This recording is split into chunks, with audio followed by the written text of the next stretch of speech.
It was photo time in here. Everybody likes some good pictures, so we had to make sure we got that covered. We got that out of the way. But now it's time. She's back in Billings in the studio right now. It's Miss Eva Kor. Eva, how are you this morning? Oh, I am terrific. How are you doing? It's so nice to be back here at the Big J. Yes, it's so nice to have you back here. I saw you recently on CNN with Wolf Blitzer. I'm going places. Yes, you are. Yes, you are. It was a fantastic special. Something that's funny is when we were in the elevator, I had to go downstairs and pick her up in the lobby. She goes, "You wore that hoodie last time I was here." So she remembers that I wear the exact same clothes every day. She's on top of it. Yes, he's a creature of habit, Eva. Well, no, that is a good luck charm. Yes, his T-shirt is a good luck charm. Yes, it is. We'll go with that. And what brought you back to Billings this time? Well, you guys brought me back. Just the people here are so warm-hearted, so caring, and unbelievably enthusiastic. And I cannot resist enthusiasm. Yes. Well, we're excited to have you back. We've gotten a bunch of calls already from people that are excited to hear you speak. And for people that haven't heard you speak, don't really know your story, kind of give them the quick speech in a nutshell. What will you be speaking about tonight? I will be speaking about, number one, how I survived Auschwitz. Number two, very, very important, the lessons that I have learned in my life. So therefore, I call them life lessons. That's a good name for them. Right. Yes. And so then if we have some time for questions, it depends on what the format will be, and then we'll go some questions. That's going to be great. And so you tell people your backstory a little bit. You were born in Romania, is that correct? I was born in Transylvania, Romania. The reason that is important because Transylvania was occupied by Hungary in 1940, and therefore, unfortunately, I became part of the Hungarian transport that was taken from the village to a ghetto for a short time and then on to Auschwitz. Would I have remained in Romania, or if our part would have remained Romania, we would have survived? So that's a very, very big difference. Yeah. Yes. It's odd to think of that. I mean, to imagine that your life could have been completely different just based on a border. Exactly. Yeah. Actually, and if my father would have listened to that little 8-year-old kid who told him, "Dad, let's go to Romania in 1 hour," we would have been in safety. And he just didn't think that I was... I felt very much in every ounce of my being that things were going very badly for us and that we were in danger, and my father didn't think so. But that is what happened, and so we arrived in Auschwitz within 4 days on a trip on a cattle car, and within 30 minutes, the whole family was ripped apart, never to be seen again. And my twin sister Miriam and I became part of the Mengele twins experiment. Mengele did experiments on twins for about a year and a half, but he wanted there were a lot of different projects, and we don't even today know all the different ideas but one of them was trying to create blue-eyed blondes in multiple numbers. The other one was injecting one twin with a deadly germ, and then when that twin died, kill the other twin and do the comparative autopsies. And I believe that most of the twins died in that experiment, and I was part of that experiment, but I beat them. I survived. Wow, it's incredible. Yeah. And so you and your sister Miriam, you were liberated, correct? We were liberated 70 years ago on January 27 in Auschwitz I, and my twin sister survived until 22 years ago, when as a result of the experiment, her kidneys never grew larger than the size of a 10-year-old child. And with every pregnancy, her kidneys became more and more stressed and could not function. And after the third child, her kidneys failed. And so I donated my left kidney, and we were a perfect match but unfortunately, something in her body combined with anti-rejection medication, and she died June 6, 1993. I'm sorry to hear that. And took my kidney with her. That's the unfortunate part about doing something good like that, Eva. Yeah. And but you've started the Candles organization, and that's Yeah, the Candles organization was started by Miriam and me together in 1984. The Israeli branch was called something else because they didn't like the word candles. And we have all of them on our list, but they are run by their leaders in their own way, and Candles is run differently here. But she was a co-founder with me, and then since she's deceased, somebody else is running the organization there.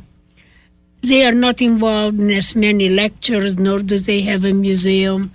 And I think it's a little bit more troubled than the American branch of it. Mm-hmm. And there I founded the museum in memory of Miriam. That was my way of coping with losing her. And now we have been, the museum has been founded 20 years ago. That's amazing. What a legacy. And the goal of the museum is obviously to raise awareness, but you really wanted to hunt down and track down other twins and other children, correct? Not hunt and track down. Well, you wanted to find. I don't know about the hunting. No, looking. I will just go there to looking. The word hunting, I don't know. It does that's not a bad appeal word. to in my mind, it brings in some strange visions.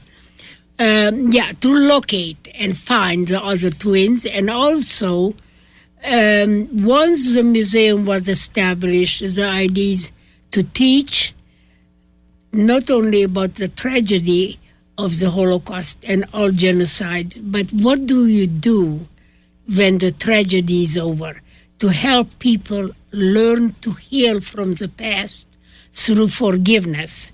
And it is amazingly important, and it works. I will talk about that tonight a lot. Forgiveness has nothing to do with the perpetrators. My forgiveness has nothing to do with any religion, because if you put religion in it, then some people will say, this is not my religion, so does not apply to me. It's an act of self-healing, self-liberation, and self-empowerment. It is the most amazing thing that I stumbled on. It works. It doesn't cost any money. It heals.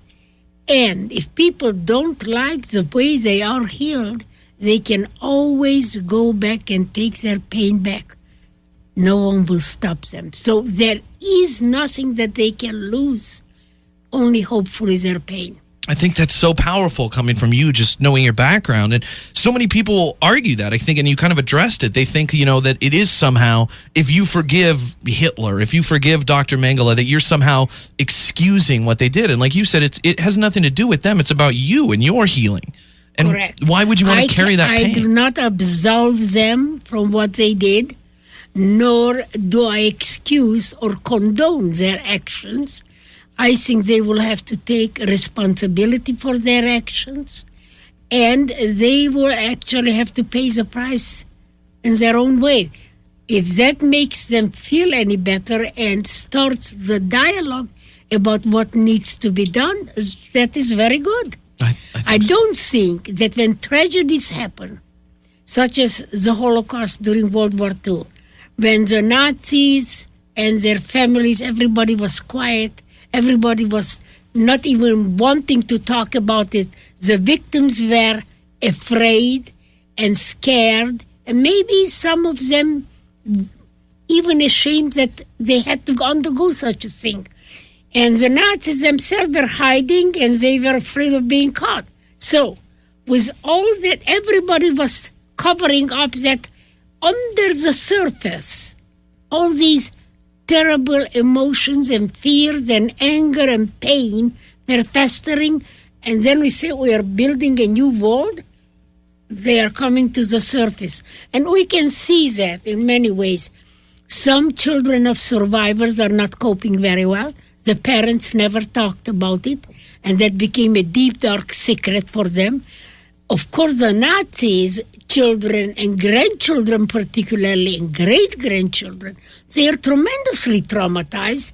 That was a hush-hush, nobody talked about it. So I think bringing it out into the open, even my forgiveness brings that into focus that what do the perpetrators do? And if they are going to take responsibility or at least talk and tell what happened, validate the memories of the survivors, we are going a long way from where we started. Absolutely. I think you're on the right track for sure there. Have you had the opportunity, you mentioned the generations after the Nazis and the soldiers there. Have you had the opportunity to meet with any grandchildren or great-grandchildren of any Nazis? And what are those conversations like? Do they apologize to you? Because they didn't do anything. We were on the selection platform last summer, and I was telling my group about the cattle car and how we arrived. And Kil Majeski, my executive director, comes and whispers into my ear, see that group of students there? They are German students, and the teacher would like you to say hi to them. These are great-grandchildren of Nazis. And I said, hello, my name is Eva Kor. I am a survivor of Auschwitz. And they all started crying. Ooh, tears were running down their face. I said, do I look that bad? Oh, that's great. So I love that you can just open that dialogue. But they feel guilty. They feel they saved. I said, just one moment. Did you do anything that you should feel guilty about? No, but my great-grandparents. I said, but you are not responsible for what your great-grandparents did. Wow. I said, you should make sure to live your life in such a way today that when you see something wrong, you stand up against it. But please don't feel guilty for what you couldn't do anything about. It's such a powerful message, and you're so right. A lot of people are very excited about tonight, and so I would encourage people, get there early. 7 o'clock tonight, it's going to fill up. And fill it up, hang from the chandeliers. I like a room filled with people. The energy is wonderful, and I think we're going to enjoy the evening. Well, I think it's going to be a fantastic evening tonight, 7 o'clock at West High. Do we need to talk any other details, Coach? Do you want to jump on there? Yes, let the coach. Let's get Coach. Let's get Coach on the mic here. New coach of head coach. I know. Oh, yeah. We got to give him congratulations. New head coach, Stanton. Yes, congratulations, Coach. But let's talk some details here about the group here, about anything we need to know about tonight to kind of fill people in. Well, we'd love whoever shows up tonight, and we're expecting a pretty big audience, but, show up early, like you said, and wear blue. We want to pack the place in blue. That's kind of our theme right now. So we know a young lady over on the right, she likes that color. But, we have a group of 10 kids who are on their way to Poland this summer with Eva.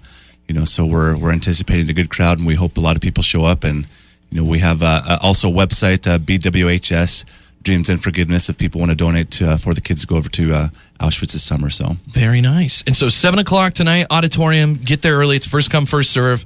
Get your seats, but no admission fee, no tickets in advance. It's free. That's a great deal, Eva. That's a good deal, I would say so. Yes, it is. It's going to be very exciting, and congratulations on the coach. Oh, thank you. That's big. You're the next generation. I hope so. Yeah. Now the pressure's on. It is. Eva's been giving me some pointers already. You can create another Joe Namath or Peyton Manning or something like that. Yes. I do know some names, not a lot. That was good enough. That was about as much as me. I know the Manning brothers, Elliot and Peyton, and I met Peyton. And he's a very sharp young man and well built. Peyton Manning is a well-built gentleman. Well, Eva, it's been a treat, just like it was last time. It's such an honor to speak to you, and I love what you do, and I'm so glad you're still doing it. Thank you very much. Anybody interested in finding out more about candles, www.candlesholocaustmuseum.org, and go to click on programs and events, and you're going to get 6 30-minute Eva chat programs. Very nice. I would love that. I love listening to Eva chat. Yeah, and I'm funny there too. I have no doubt. Eva, thank you so much for joining us, and thanks for coming back to Billings. Thank you, Big J, and I will be back anytime you want me. It's an honor, a privilege, and fun. Well, thank you so much. We'll have Coach bring it back. I'll stay in touch. So thanks again, Eva. Have a great morning. Big J Show. Weekday mornings from 6 till 10 on Billings' #1 hit music station, Hot 101.9.